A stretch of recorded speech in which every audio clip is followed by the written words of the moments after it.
Hi again, everyone. I'm Ollie Matthews. This is the Narcissistic Resistance, and this resistance video is a sponsored video sponsored by J for Marcy. And here's Marcy's story. Hello, Ollie. First, I want to say thanks for all you do for so many people, including myself. This is my third letter to you, and if you do make a video for it, I want to say thank you to whomever sponsored it. I wouldn't bother you at all, but I'm having such trouble after going no contact. The first video you made for me was sponsored by my friend that introduced me to your channel. That was No, at Best They're an Enabler from October of 16. Then I was able to contribute myself, and you made me You'll Always Be in Last Place with the Narcissist, July of 17. As always, your insight was spot on. I was raised in an LDS Mormon family. You said culture played a leading role in what was allowed to happen to me. Mormons believe you choose your family in heaven and the hardships you endure. So if something bad happens, you choose it. Or you chose it. Mormons are also obsessed with putting on the perfect face for everything to see. At least my family was. Well, that's most Mormons. Like living in Facebook before it was even a thing. This is important because when I was sexually molested before I was 8, it was covered up and I was told to keep quiet. I was told right then that my life would be to protect my siblings from harm. Subtly, I was also told that it's okay if I'm hurt, but make sure no one else was. Nice burden to put on a child.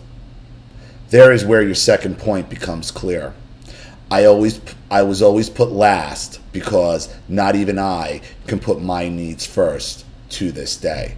And that's exactly it. We're always last. And that was your last video. You're always in last place.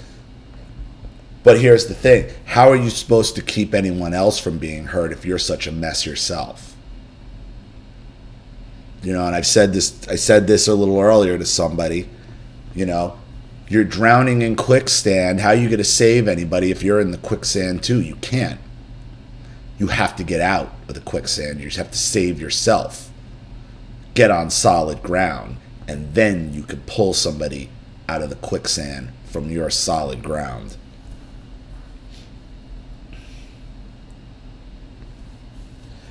I wrote you last time because I was unable to stop the cycle of sexual abuse from spreading to my daughter. My stepdad stuck his hand down her pants, and it took all the focus on my daughter and not killing him. We're all doing better now, away from all the gaslighting. I hope you went to the police.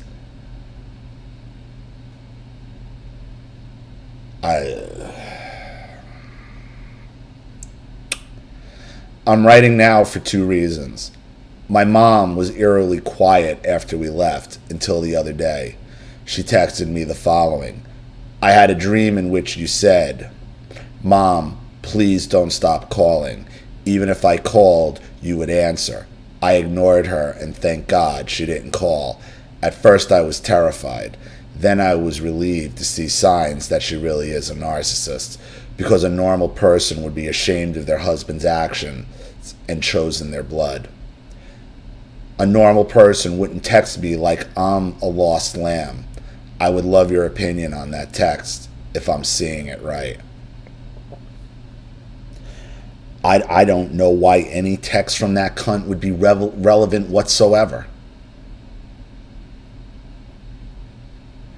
She knows what her husband, what her chosen husband, whoever he is, did to your daughter.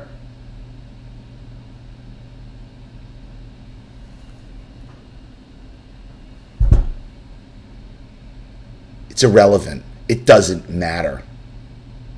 It doesn't matter. She's knowingly with somebody who molested your daughter. It doesn't fucking matter what her text means.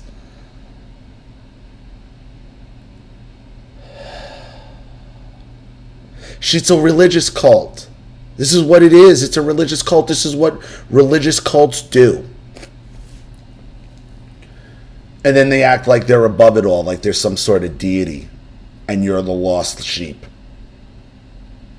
It doesn't matter. It doesn't matter what she says. It doesn't matter.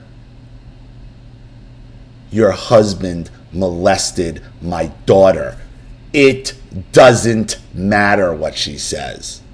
It doesn't matter. She has no opinion. She's lost any right to an opinion. She's lost any right to contact with you. It doesn't matter. You've identified her for possibly one of the worst things that exist on this planet. The rest of it doesn't even matter at this point. She allowed her husband, to molest her granddaughter and covers it up. What does the intent behind it doesn't matter. The second reason is the season. I used to love the holidays when I was a kid. As an adult, I started to resent the whole ordeal.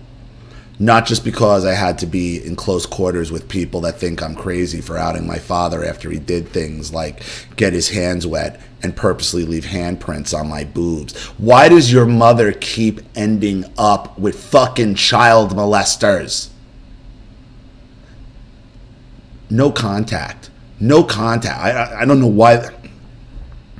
Because they probably have the cops bought off out there, I'm sure.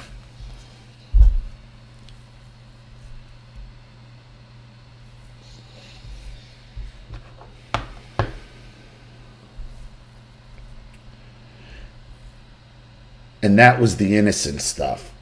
I was always expected to host. One Thanksgiving I was feeding not just immediate family, but a few aunts as well. I guess I've been conditioned to happily bend over backwards to make someone else happy, but I also had to pay for it all. None of my siblings brought anything, and my aunts only brought things that were sure I would screw up. My mom helped in the kitchen a bit when she got there, but it was mostly done by then. Then someone mentioned how I hadn't showered that morning to make myself presentable. I was so exhausted I completely forgot. The holidays are still stressful because of this kind of crap. After the holidays is my birthday, just in the January. I have always hated my birthday. When I was little, I would count down the weeks, then the days. When my grandma complained about this annoyance, I didn't say anything one year and everyone forgot. In my family, the birthday person gets to choose what's for dinner. They pretended that we were getting pizza for my dinner once. They realized they forgot and ran out to get me something. And the pizza, of course. The funny thing is, I didn't care for pizza. My dad made birthdays even worse. Their tradition was to go to the chosen restaurant. When I was about 12, I chose a new place. My dad had this thing where he teased me for being expensive, so he always found the most expensive thing on the menu and ordered it for me. Once he saw this menu, his annoyance that we didn't go somewhere he wanted was compounded by the prices. He loudly proclaimed how his daughter was so high maintenance that I threw a fit and forced us to go there. He teased the waitress how he would be washing dishes there for a month to pay for it all. Then he ordered me something crazy and him just a salad. Then forced me to eat every bite and try everyone else's food because I was so spoiled. I was silently crying by the time we were to leave, only to find out this place gives free desserts on your birthday. That really sent off my dad. "Oh, this is why we're here," he said, "so my daughter can stuff her face with free ice cream." After giving me the ice cream, the waitress apologized.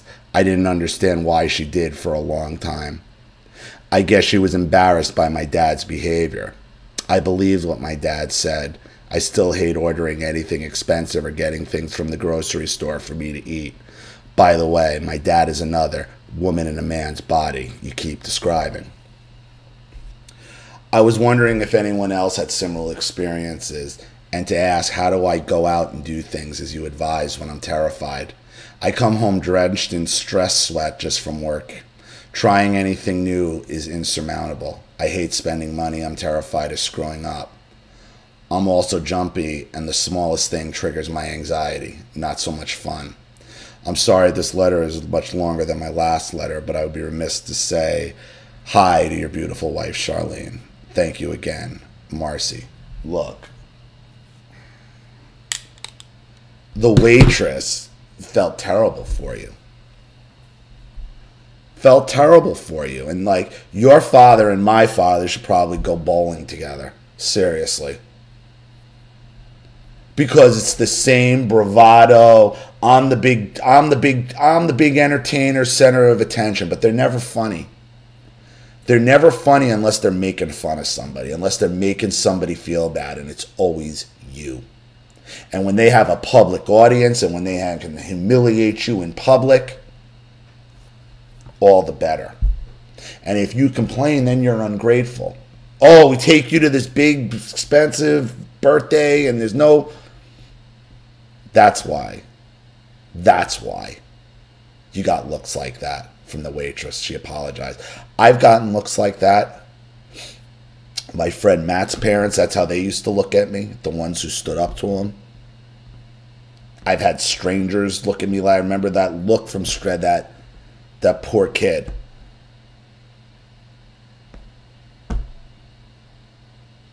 It's frustrating. This all from another kid toucher, by the way. Mind you. So. Terrible.